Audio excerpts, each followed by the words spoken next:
Hello everyone, welcome back my channel Vidyadayani. तो दोस्तों, जितने भी स्टूडेंट्स 2024 में 12th क्लास के लिए एग्जाम देने वाले हैं उनके लिए फिजिक्स का मोस्ट वीवीआई ऑब्जेक्टिव क्वेश्चन दोस्तों लेकर आ गया हूं। कौन सा चैप्टर का? सेकंड चैप्टर का दोस्त। जैसा कि आप सभी का इलेक्ट्रोस्टैटिक्स पोटेंशियल एंड कैपेसिटेंस दोस्त चैप्टर का नाम है।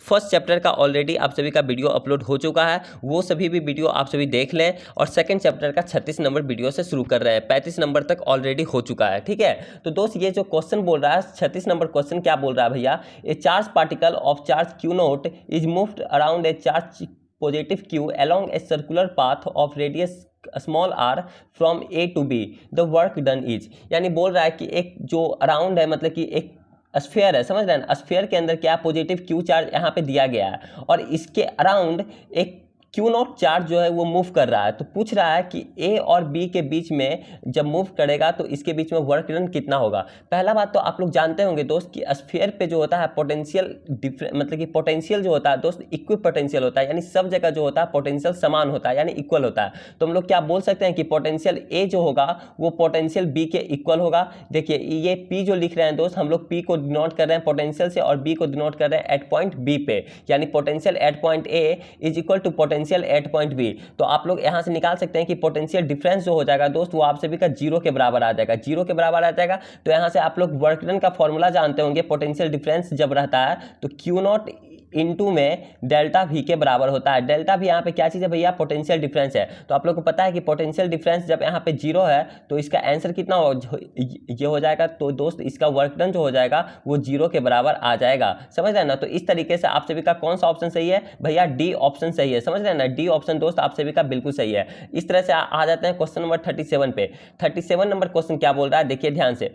N capacitors of equal capacitance are connected first in parallel and then in series, the ratio of capacitance in two condition is. यानी बोल रहा है कि एन कैपेसिटर है, मतलब कि 1 2 3 4 इस तरीके से एन तक है, समझ रहे हैं ना? एन तक है, इस तरीके से एन तक एन कैपेसिटर जो है दोस्त वो पैरेलल में कनेक्ट है एक दूसरे से। और जो दूसरा जो एन मतलब कि एन कैपेसिटर है वो क्या है? सीरीज में कनेक्ट है। तो आप लोग को पता होगा कि पैरेलल के लिए क्या फॉर्मूला होता है? पैरेलल के लिए सीधा सिंपल होता है C equivalent is equal to C1 plus C2 plus C3, इस तरीके से चलता है, समझ रहे हैं ना दोस्त? तो C1 C2 हर एक सेम है, तो क्या है यहाँ पे हो जाएगा C plus C plus C plus C। तो इस तरीके से आप सभी का जो इक्विवेलेंट आ जाएगा पैरेलल के लिए वो आप सभी का NC के बराबर आ जाएगा, समझ रहे हैं ना?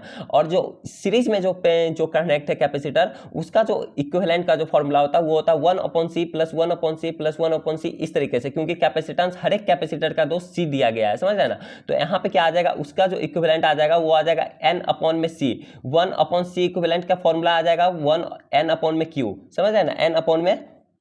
N/में C, ठीक है, N/ में C।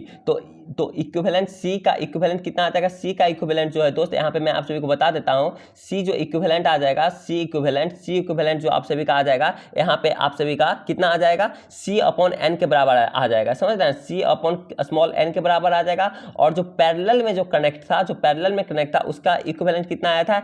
NC के बराबर आया था। तो दोनों का पूछ रहा है कि क्या पूछ रहा है यहाँ पे? क्वेश्चन देख लेते हैं पहले एक बार। क्वेश्चन यहाँ पे बोल रहा है द रेशियो, यानी आपसे रेशियो पूछ रहा है। तो रेशियो कितना आ जाएगा? यानी C/n इंटू में कितना आया था? उसका आ गया था दोस्त NC आ गया था। तो n यहाँ से कट जाएगा तो आप सभी का आंसर कितना आ जाएगा? C² के बराबर आप सभी का आंसर आ जाएगा। सॉरी, n² के बराबर आ जाएगा। कितना आ जाएगा? n² के बराबर। यहाँ पे n² होगा, यहाँ पे ये चीज़ थोड़ा ये मिस्टेक हो गया, यहाँ पे n² होगा, समझ रहे हैं ना दोस्त? तो n² के बराबर आप सभी का आंसर आ जाएगा। यहाँ पे लिख देता हूँ n², ठीक है? तो n² के बराबर आप सभी का आंसर आ जाएगा, यानी आप सभी का C ऑप्शन सही है। इस तरीके से चलते हैं क्वेश्चन नंबर 38 पे। 38 नंबर क्वेश्चन क्या बोल रहा है देखिए, यहाँ पे ध्यान से देखिए। If a 10 microfarad capacitor be charged to 5 volt, the charge on the capacitor is, यानी इसका आंसर कितना होगा? आप सभी को पता होगा कि Q इज इक्वल टू कितना होता है? Q बराबर होता है C इंटू में V। तो यहाँ फॉर्मूला आप लोग पुट कर सकते हैं। कैपेसिटर का फॉर्मूला आप लोग जानते होंगे, क्या ये कैपेसिटी यहाँ दिया गया 10 माइक्रोफराड। माइक्रो का आप लोग जानते होंगे कि माइक्रो का वैल्यू कितना होता है दोस्त? कोई भी माइक्रो रहता है तो उसका हो जाता है 10 टू द पावर -6 ये हो जाता है, समझ रहे ना? तो ये फॉर्मूला में आप लोग पुट कर सकते हैं। Formula Q is equal to CV, यानी C का वैल्यू दिया गया, वोल्ट का वैल्यू दिया गया 5 वोल्ट। आप सभी का इस तरीके से जो आंसर आएगा दोस्त वो आप सभी का कितना आ जाएगा? C ऑप्शन आप सभी का सही हो जाएगा। कौन सा भैया? C ऑप्शन, यानी 5 × 10 to the power -6 coulomb charge आ जाएगा, ठीक है? इस तरीके से अब चलते हैं क्वेश्चन नंबर 39 पे। 39 नंबर क्वेश्चन क्या बोल रहा है?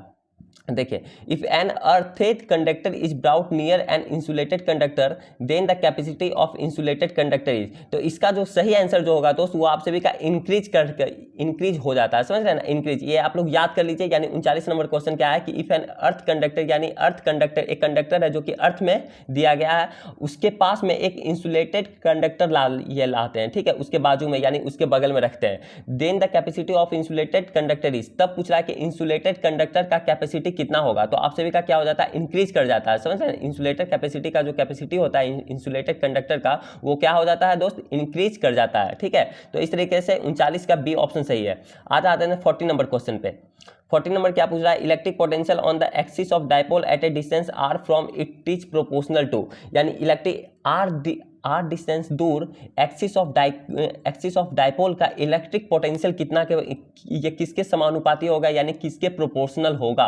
तो ये जो होता है दोस्त 1/r² के बराबर होता है, इसके प्रोपोर्शनल होता है, यानी बी ऑप्शन आप सभी का सही है। कौन सा क्वेश्चन का, 40 का बी ऑप्शन सही है, ठीक है। आ जाते हैं 41 नंबर क्वेश्चन पे।